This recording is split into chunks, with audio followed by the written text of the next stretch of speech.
it's gonna be two things today. It's both a vlog and a haul video, and apparently I buy way too much crap, and this is evidenced here, but we'll get to that later. So, yesterday, as a lot of you know, is one of my favorite days of the year, National Record Store Day. As a lot of you know, I do collect vinyl quite a bit, happened since I was a child, and yeah, so the one issue with this is that my whole life there's never been a record store actually in town for us. We live in like this tiny little dot on the map town that nobody's ever heard of, essentially, and have to drive at least half an hour to get to a record store that's worth anything. So, that said, one recently opened here in town, and I'd actually not been to it yet, so I figured, this is actually probably a pretty good time to go check it out. So I found out where it was and what the name was, talked my dad into bringing me, the whole 9 yards. It was a dinky little hole-in-the-wall store that I swear to God, I think my sister's bedroom may have been bigger than it. She doesn't have a big room. I do. She doesn't. But, yeah. So, I go in, and there's no real rhyme or reason to the way they set it up. Like, it wasn't even really so much by genre, because apparently almost everything in there, like about 90% of the stuff in there, was classic rock, which, for most intents and purposes for me, is awesome. But I kind of liked some variety to also sift through. But yeah, so I wasn't sure what exactly the prices were going to be like in this place. I had a feeling if it was a small place that they're probably going to be a bit insane, because they usually are. It's usually not unless you go to somewhere like Rasputin's, Amoeba Records, somewhere like that, that you find better prices. So yeah, this place, off its freaking rocker with the prices they wanted, right?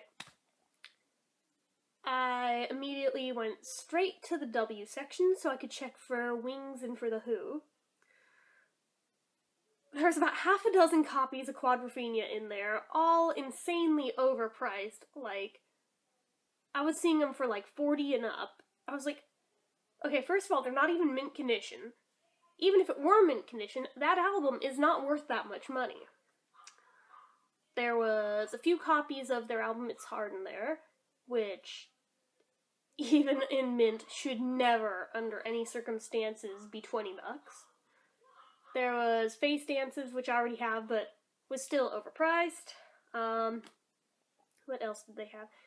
They had a really, really beaten up copy. I'm gonna sneeze, excuse me. Excuse me. They had a really beaten up copy of The Who Sellout, which makes me sad because I think that's the only Who album I've never owned in any way, shape, or form on vinyl.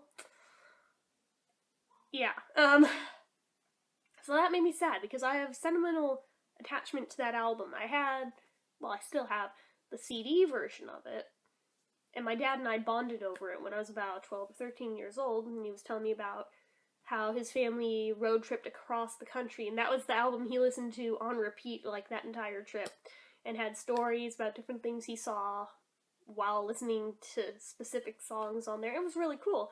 So, excuse me, I know, allergies, but, yeah, it was really cool. But the irony is that I've never had that one on vinyl. Actually, at this point, it's like, I think I may have owned all of them except that. But, as a lot of you know, because I've talked about it before in my vlogs, we did get robbed a few years ago, and most of my vinyl collection was wiped out because of it. Especially my Who stuff. So, I've been trying very slowly to rebuild what was lost. But some of it, a lot of the record stores now, they just price so insanely versus what I paid for them the first time around that it's just like, it's not worth it. But especially for the copy this one is, or was, I didn't buy it, the edges of it were like taped together for a start. All sorts of yellowed. Very scuffed, some rips on it. I didn't even bother looking at the vinyl quality because I figured, if the sleeve is in that kind of condition, it's gonna be all bad. So I didn't even bother wasting my time looking. I think there was a couple more in there, but same story of being way overpriced for the quality they were in. But even the ones that were basically mint, they wanted way too much for them. I'm not going to get ripped off for that, because I know what they're actually worth, and I'm only willing to pay what they're actually worth. So, with that in mind, found them. no Wings stuff in there. But I did find them under M for McCartney, since for those who aren't part of the fandom, Wings was Paul McCartney's solo band. I found like 2 copies of Wings at the Speed of Sound, which, I couldn't remember if that was one that got stolen or not, so I decided to look and see what the prices were. If it was cheap enough, I was going to grab it, even if there was a possibility I'd end up with 2 copies of it if it was one of the ones that somehow didn't get stolen. But yeah, the cheapest they wanted for it was 7, which, if it had been in mint quality, I actually would have been okay with. The sleeves were fine. Even had the photo insert and everything. But the vinyls themselves were all scratched up, so no bueno, no go. So there was that. They had a really beat up copy of Band on the Run, but that's one that didn't get taken, so I've still got that, so didn't need that. They had McCartney 2, which inexplicably they wanted like $20 for. I'm like, even on its best day, that album would never have been worth that. Any self-respecting Paul fan will agree with me on that. They had the original McCartney album as well, but my dad still has that one, and he says I'll inherit it someday or some shit. Maybe he'll just give it to me sooner. I don't know, but regardless, don't need to buy that one. And I think that was about the extent of the McCartney albums they had. They had a couple of Monkees albums. They had the first one, which, at this point, I swear I have like 6 copies of that original one, because people like find it in their collection, they're like, you want it? And by default, I'm like, hell yeah. So I've got like 6 copies of it at this point. They had a copy of Headquarters in there that the cover wasn't in pristine quality, but it was in better quality than the one I've got. But then I looked at the disc, and I swear it looked like somebody hit it with a nail. I was like, okay, yeah, not buying that. But the funny thing with the other Monkees album that was in there, somebody tried to forge Davy's autograph. It did a really shitty job of it. Like, I mean a really shitty job. Like, if you're gonna go to the extent of trying to forge somebody's autograph on a thing, you'd think they'd at least spell somebody's name correctly. Davy Jones did not have an E in his name, just saying. So, that, and it didn't look anything like his signature. I have 2 authentic autographs from him because I went and got them myself. So, yeah, that's not what his signature looks like. So, there's that. So that's what was in the M section. I looked in the S's for any Ringo albums. They didn't have any in there, but they were listed under the Beatles section, even though it was solo, but whatnot. Yeah. The S section contained almost nothing but Rod Stewart and Cat Stevens, and that was about it. So I moseyed on over to the letter B, thinking I'd find the Beatles, and they had their own section in there. Wasn't much of a section, it was only about, like, maybe this deep, which isn't very much. So, excuse me, still sniffly. Of those Beatles albums that were actually in there, they had mostly bootlegs that didn't even look very legit. And of the ones that were legit albums, they just wanted insane prices, that like $40-50, some or more than that. And I was like, okay, these aren't even in that great condition. How can you ask with a straight face that amount of money for them? And I was loudly complaining about this because I wanted the dude to know that I'm well aware you're ripping people off left and right here. So he really couldn't argue it because he knew I was right. But yeah, so there was that. There was like a copy of Ringo's Rotogravure in there, which ain't nobody paying $20 for. There was a very shoddy looking copy of Yellow Submarine in there. Actually, if it had been cheaper, I probably would have brought that home because I think that's the one Beatle album I never actually had on vinyl. I had like in the late 90s when they did the Yellow Submarine song track. I bought that one. Hold on just a moment. Okay, sorry about that. So as I was saying, yeah, they had a very overpriced copy of Yellow Submarine that if it had been lower, probably would have come home with that. They had a few of the solo John Lennon albums, but they were the ones that nobody really cares about, like Mind Games and the Wedding album, Two Virgins, things like that that, like I said, nobody really cares about. If they'd had the good ones, I would have gotten some of those, but yeah, because I don't think I've really gone into replacing much of my solo Lennon collection yet. Only things of George's solo work they had were a copy of All Things Must Pass that, on top of being really beaten up, was also missing a disc and the poster that comes with it. So I was like, and you're asking $60 with a straight face for that? Yeah, no. They had the extra texture album, but again, overpriced and damaged. Like, most of the stuff I saw in there was very damaged. I was like, how are you staying in business? I realize you're a new place, but how do you expect to stay in business? Couldn't answer that either, so. Basically, I gave up on this effort. Went over and walked around and looked around to see what else this place even has. Not much. They had a teeny tiny comedy selection that was maybe this far deep. That was literally it. They had a Bill Cosby album. They had about 3 Cheech and Chong albums that, you know, if they hadn't been asking stupid amounts for, I probably would have come home with those, because those were in good condition, but they just wanted too much from, and I know I could get them cheaper elsewhere. They had a Steve Martin album. Basically, I wanted to see if they had any Dudley Morris stuff in there, but they didn't. And I also checked the jazz section to see if they had any of Dudley's jazz works over there. They did not. They didn't even have, like, a show tunes or, like, a singer section or anything, so I couldn't check for, like, Judy Garland or Liza Minnelli or anything like that. Didn't have a big band section, couldn't really check for Sinatra, although I did find a few Sinatra 45s in the singles section, but they were really, really, really damaged, and they wanted more for them than they did for the albums, inexplicably.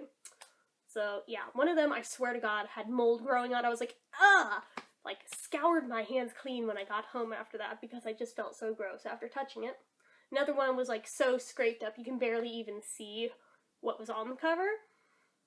And the other one I found was almost just as bad, but not quite. But, yeah, it was like, these are not worth my money, unfortunately. As much as I'd like to have them, they're just not. So, yeah. They had a couple of McCartney 45s in there, but same story of them being way overpriced again. At least these were in good condition, but I'm not paying $45 for a 45. Like, honest to God, really? I don't understand how they're ballsy enough to ask this. So, yeah. Again, I was pretty much very loudly complaining about this. I may have run off some of their business because several people walked straight out just listening to it. Either that or, you know, just didn't want to listen to somebody bitch. But, so yeah, after striking out there, pretty much went shopping. Although, I'm going to do this haul as a combined haul because there's a couple of places that I went. One was, like, the other day that I never made a video on, so I'm going to include that stuff here too, as well as the stuff from yesterday and the stuff that came in the mail from eBay. So, yay! Haul time! Probably more fun to listen to than me bitching about the record store that wasn't very good. And I missed the ones in Berkeley. So, anyway. Yeah, so we all know I ain't fancy. I don't pay that much for clothes because I don't see much of a point in it. But for the first time in my entire life, I have a normal looking pair of sneakers. Or, you know, a pair of sneakers at all. Because I've pretty much worn boots my entire life exclusively, aside from, like, high heels and dress shoes. I'm 30 and I finally have my first pair of, well, first 2 pairs, because I got the same pair in 2 different colors. So, I mean, they're nothing fancy. They're just cheap Airwalks from Payless shoe stores. But yeah, like, the one pair is black. I figure this is my practical pair that I could wear with just about anything. And then the other pair is the fun pair that I haven't even worn out yet. They are a lovely purple color. They look like clown shoes because of the way I'm holding them up in proximity to the camera. They're only a size 8. They're really not that huge. They just seem like it here. So, yeah, that. It was a BOGO sale, so I got the 2 pairs instead of just the 1. I also saw some adorable peace sign socks in different colors. Very cute. There's purple, pink, green, blue, and gray. Y'all know I will wear those to death. And I got a really cute purse because you can never have enough purses, honestly. So I got a really cute purse. So there is that. That's what I got from there. Then immediately after the record store thing, I went to Walgreens and picked up this CoverGirl Bombshell Curvaceous mascara because I realized the other day that mine was completely dried up and I needed more mascara. But then I couldn't decide if I wanted that or the Katy Perry stuff, so I also got this. I also realized when I got home, it's the wrong color. It's black-brown instead of the very black like I'd wanted, but depending if they'll let me do an exchange, I may go back and get the very black for the Katy Perry stuff. If not, that's cool. I'll use it anyway, but I prefer the very black. But yeah, I don't drive, so it'll be a matter of can I get anybody to drive me back. So there's that. I also got, and I'm very excited about these, because several of you have been asking me if I got them, the new summer line of chapsticks. There's 3 of them. There is Watermelon Splash, Aloha Coconut, and Mango Sunrise, and all of them smell heavenly. I also got the last of the Baby Lips Buds collection that I was missing, the Peach Posy, so I'm really excited about that. And then my eBay finds that came in the mail. I got the other chapstick mix sticks, the limited edition Christmas one, the Vanilla Candy Cane Milkshake. I got the Blistex Fruit Smoothies 4-pack. And because apparently I'm perpetually mentally a child, I got the Lip Smackers Starburst Best Flavor Forever set, which has strawberry starfruit, banana berry, and mango tangelo in it. And I just thought that even though it's Skittles and even though it's Lip Smackers, it just, the flavor sounded so good. I had to have it. And it was only like a couple of bucks, so I figured, why the hell not, right?